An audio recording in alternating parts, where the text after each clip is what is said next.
ओम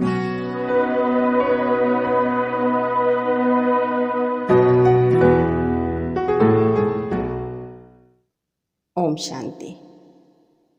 आज संसार के अंदर बहुत बीमारियां फैल रही हैं। ऐसी ऐसी बीमारियां जिनका पहले कभी नाम भी नहीं सुना था। आज मनुष्य कई प्रकार की बीमारियों से ग्रस्त है। शरीर की भी बीमारी और मन की भी बीमारी। हॉस्पिटल बहुत अच्छे अच्छे हैं,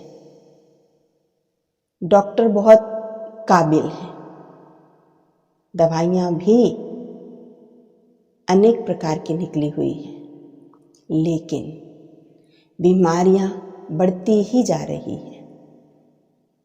सब चीज़ों के होने के बाद भी बीमारियाँ कम नहीं हो रही। क्यों नहीं कम हो रही? क्योंकि बीमारी होने की जो जड़ है, बीमारियों का जो मूल है, वो है जिसको हम चिंता कहते हैं, जिसको हम तनाव कहते हैं, जिसको हम डिप्रेशन कहते हैं। सब रोगों का एक ही कारण है, चिंता। ये चिंता मनुष्य को खोखला कर देती है। कहते भी हैं कि चिंता तो चिता समान है।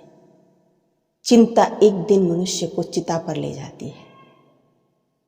तो इस चिंता रूपी बीमारी को समझना है सबसे पहले। यदि हमको अपने जीवन को जीना है, संतुलित जीना है, इसका आनंद लेना है, तो हमको इस चिंता रूपी बीमारी को समझना है। कहाँ से आती है ये चिंता और इस चिंता से कैसे बचा जा सकता है? क्या करें इससे बचने के लिए? आज के इस अस्त व्यस्त जीवन से अगर बाहर निकलना है, इस जीवन को ठीक करना है, उसके लिए ये समझना बहुत जरूरी है कि चिंता है क्या, कहाँ से लाई ये चिंता, कहाँ से आई ये चिंता, और इससे कैसे बचें, इसको कैसे दूर करें। क्या है चिंता जो इतने सारे रोगों को ले आई है? इसको समझना है, इसको दूर करना है। चिंता किसको कहेंगे? कई बार हम अपने आप ही समझ नहीं पाते कि हम चिंतित हैं, हमें कोई चिंता हो रही है। और कई बार छोटे छोटे बच्चों से भी सुनने को मिलता, आज मुझे बहुत चिंता है। तो चिंता क्या है? किसे कहेंगे चिंता? कई बार हम चिंतित हैं तब भी हमें नहीं पता कि हम कोई चिंता में डूबे हुए हैं। कहते हैं चिंता चिता समान है। और आज अगर देखा जाए पूरे संसार के अंदर, ये हमारे डॉक्टर भी कहते हैं कि जो भी शरीर के अंदर बीमारियां हैं, उन सब का कारण कहीं ना कहीं आपके अपने विचार हैं। तो चिंता किसको कहेंगे? जो हम सारा दिन ऐसे विचार करते हैं जिन विचारों का कोई लक्ष्य नहीं, कोई उद्देश्य नहीं, और वो विचार चक्र की तरह हमारे दिमाग के अंदर घूमते रहते हैं।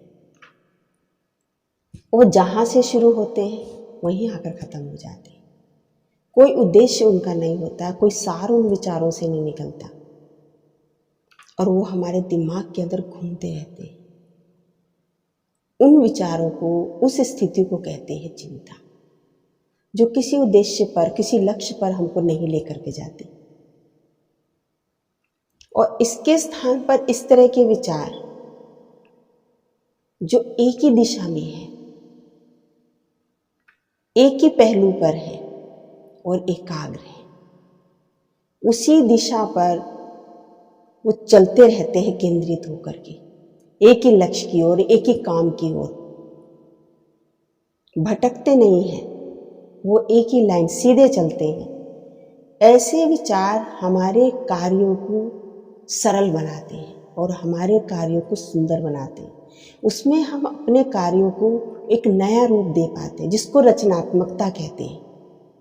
ऐसे विचार हमारे अंदर एक रचनात्मकता पैदा करते हैं। लेकिन जो विचार बार बार घूम घूम कर आते हैं और किसी लक्ष्य पर नहीं पहुंचते, उनको कहते हैं चिंता का। और ये चिंता जो बार बार घूम घूम कर हमारे चारों तरफ चल रही है, हमारे दिमाग के अंदर चल रही है, हमारे मन के अंदर चल रही है, ये हमारी अंदर की शक्तियों को कम करती है।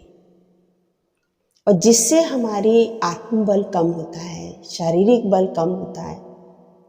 और जहाँ शक्ति कम होती है वहीं पर कुछ न कुछ कमी आती है। तो हम मन से कमजोर हो जाते हैं तो मानसिक रोग से ग्रसित हो जाते हैं, तन से कमजोर हो जाते हैं तो शरीर के अंदर बहुत तरह के रोग आ जाते हैं, बीमारी आ जाती है। क्योंकि चिंता चिता समान, ये कहावत है। अनेक प्रकार के रोगों को, अनेक प्रकार की बीमारियों को जन्म देती है चिंता। आज हमारे हॉस्पिटल में जो हमारे डॉक्टर्स बैठे हैं, कई बार तो स्थिति यहाँ तक पहुँचती है तो कहते हैं इनको किसी मनोचिकित्सक के पास लेकर के जाइए, मनोवैज्ञानिक के पास लेके जाइए, क्योंकि ये मन से ज़्यादा बीमार है। मन हमारी एक ऐसी पावर है,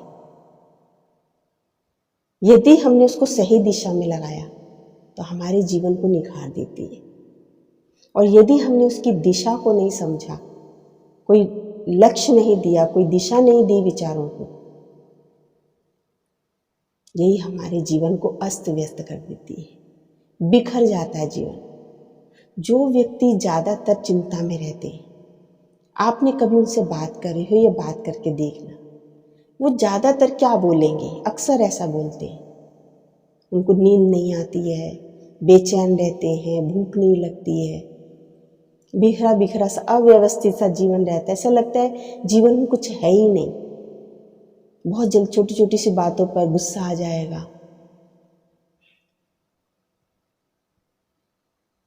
उनके जीवन में एक हड़बड़ाहट रहती है। क्यों? क्योंकि वो कहीं किसी एक दिशा पर केंद्रित नहीं है, किसी एक कार्य में उनका मन नहीं टिकता है, भटकता रहता है उनका मन। ये है चिंता करने वाले व्यक्ति के लक्षण। उनको जीवन में सब कुछ होते हुए ऐसे लगता है जीवन में कुछ भी नहीं है, जीवन खाली है, नीरस है, जीवन में जैसे कोई उत्साह नहीं है। धन भी है, संपत्ति भी है, सब सुविधा भी है, सब कुछ है, लेकिन सब कुछ होते हुए उनको जीवन खाली महसूस होता है। उनको जीवन में जैसे जी रहे हैं, लेकिन जीवन का जैसे कोई मतलब नहीं है, जीवन में कोई उनको आनंद नहीं है, जीवन जीने का जैसे उनका कोई मन नहीं है। उनका जीवन उनको निरर्थक लगता है, नीरस लगता है उनको जीवन। तो ऐसे, क्योंकि उन्होंने जो जीवन जीने की जो शक्ति है वो होते हैं हमारे विचार, वो होती है हमारी सोच। वो यदि नकारात्मक हैं या व्यर्थ हैं, जिन विचारों का कोई लक्ष्य नहीं है, वो खाली रहते हैं, उनके अंदर कोई पावर नहीं रहती है, इसलिए जीवन जो है उनको नीरस महसूस होता है। इसीलिए उनका जो मन है वो असंतुलित रहता है। तो व्यर्थ की जो चिंता है वो मनुष्य के चित्त को, मनुष्य के शरीर को, दोनों को ही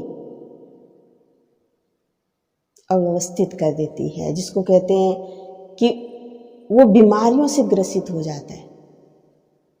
चित्त भी बेचैन रहता है, शरीर भी अनेक बीमारियों से हो जाता है, तो दोनों के लिए नुकसानकारक है। तो चिंता मनुष्य में अनेक प्रकार की विकारों को पैदा करेगी। उसको लोभ भी बहुत होगा, उसको क्रोध भी बहुत होगा, उसको अहंकार भी बहुत, जल्दी से उनको इरिटेशन हो जाएगा, और शरीर धीरे धीरे धीरे धीरे कई सारी बीमारियां उसके शरीर के अंदर आ जाएंगी। इतना वो व्यक्ति हतोत्साहित हो जाता है कि उसको कोई लक्ष्य, कोई कार्य सामने होते हुए भी दिखाई नहीं देता। इसीलिए क्योंकि उसके अंदर कोई कार्य करने की अपने अंदर सामर्थ्य दिखाई नहीं देते, तो भय की स्थिति उसको बन जाती है। और कोई बचपन में रही होंगी ऐसी बातें जो उनकी इच्छाएं होंगी वो पूरी नहीं होंगी, वो सामने आ जाती है कोई ना कोई बीमारी के रूप में, कोई ना कोई कष्ट के रूप में। तो इसीलिए कोई भी जब भी काम करे, कोई भी बात हो, कोई भी परिस्थिति हो, कोई भी किसी ने कह दिया, किसी की आपको अच्छी नहीं लगी, उस बात को वहीं ख़त्म करने की कोशिश करें। यदि हमको अपने जीवन से इन चीज़ों को ख़त्म करना है, कई होते हैं छोटी सी बात को बहुत बड़ा बना लेंगे, कई होते हैं बड़ी बात को भी छोटा कर देंगे, वहीं की वहीं ख़त्म कर देंगे। तो इसलिए कहते हैं तिल का ताड़ बनाना। तिल को ताड़ नहीं बनाओ, पहाड़ नहीं बनाओ, बड़ा नहीं बनाओ, उसको छोटा करो। सहज भाव से उस पर विचार करें, उसको देखें, उसको समझें। ऐसी हमारी आदतें होनी चाहिए। तो जब ऐसी आदत हमारी बन जाएगी तो बड़ी से बड़ी घटना, बड़ी से बड़ी परिस्थिति में हम सहज पार हो सकेंगे और उन समस्याओं का समाधान कर सकेंगे, अपने आप को भी बचा सकेंगे, अपने वहाँ के माहौल को भी श्रेष्ठ सही बना सकेंगे।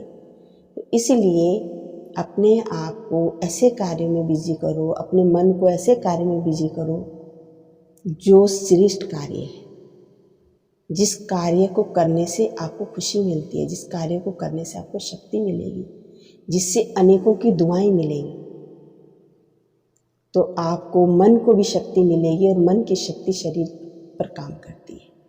तो इसलिए चिंताओं से मुक्त बनना है, भय से मुक्त बनना है। तो इसलिए जो भी कोई बात आती है उस बात को सहज भाव से स्वीकार करना सीखें, सहज भाव से उस पर विचार करें, ऐसी अपनी हैबिट बनाएं। तो इसलिए तब हम व्यर्थ की बातों से बच सकते हैं, तब हम इन चिंताओं से बच सकते हैं। और नहीं तो चिंता तो स्वयं ही अपने आप में एक रोग है, स्वयं ही अपने आप में एक दुखदायी चीज़ है। उससे अपने आप को मुक्त रखना। एक चिंता अनेक रोगों का कारण बनती है। जिसके जीवन में चिंता है उसके जीवन में अनेक रोग होंगे, मन से भी और तन से भी। इसलिए हमें अपने आप को मन से भी स्वस्थ रखना है और तन को भी अपने आप को रोगों से बचाना है। तो इसलिए अपने स्वभाव को, हर बात को सहज लेने की एक आदत बनानी है। अपने मन को सकारात्मक चीज़ों के अंदर लगाएं, एक लक्ष्य उसका मन का बनाएं, एक लक्ष्य उसका केंद्रित करें, जिससे लक्ष्य पर अगर मन के विचार उस दिशा में अगर चलेंगे तो वो एक मंजिल तक पहुंचते हैं। और बिना लक्ष्य के, बिना उद्देश्य के जो विचार होते हैं उनकी कोई मंजिल नहीं होती है, उनका कोई उद्देश्य नहीं होता, वो चलते रहते हैं और मन की शक्ति को यूज करते रहते हैं। इसमें जो मन की शक्ति हमारी कम हुई, उसके लिए राजयोग हमारी बहुत मदद करता है। राजयोग जो हमारे मन को उस पिता परमात्मा सर्वशक्तिवान से जोड़ता है। जब हमारा मन उस परमेश्वर पिता से जुड़ता है तो उस परमात्मा की जो असीम शक्तियाँ हैं वो मन में अपने आप संचारित होती हैं और मन उन शक्तियों को लेकर के एक पावरफुल मन बन जाता है। मन हमारा जब पावरफुल बनता है तो जो निरर्थक विचार हमारे मन के अंदर आ रहे हैं उनके लिए मन में कोई स्थान नहीं रहता। मन में केवल पॉजिटिव और सार्थक यूजफुल विचार आते हैं और वो विचार भी मन को और सशक्त करते चले जाते हैं। इसलिए राजयोग इसके लिए एक उत्तम औषधि का काम करता है, एक दवा का काम करता है। तो राजयोग को जीवन में जरूर अपनाएं। राजयोगी बनने से इन बीमारियों से हम बहुत सहज रीति से मुक्त हो सकते हैं, छुटकारा पा सकते हैं। चिंता, भय, डिप्रेशन, ये सब चीज़ें अपने आप दूर होती चली जाती हैं जब सर्वशक्तिवान परमात्मा का साथ हमें मिलता है। फिर भय किस चीज़ की, चिंता किस चीज़ की, डर किस चीज़ का, फिर इनके लिए हमारे जीवन में कोई स्थान नहीं रहता। ओम शांति।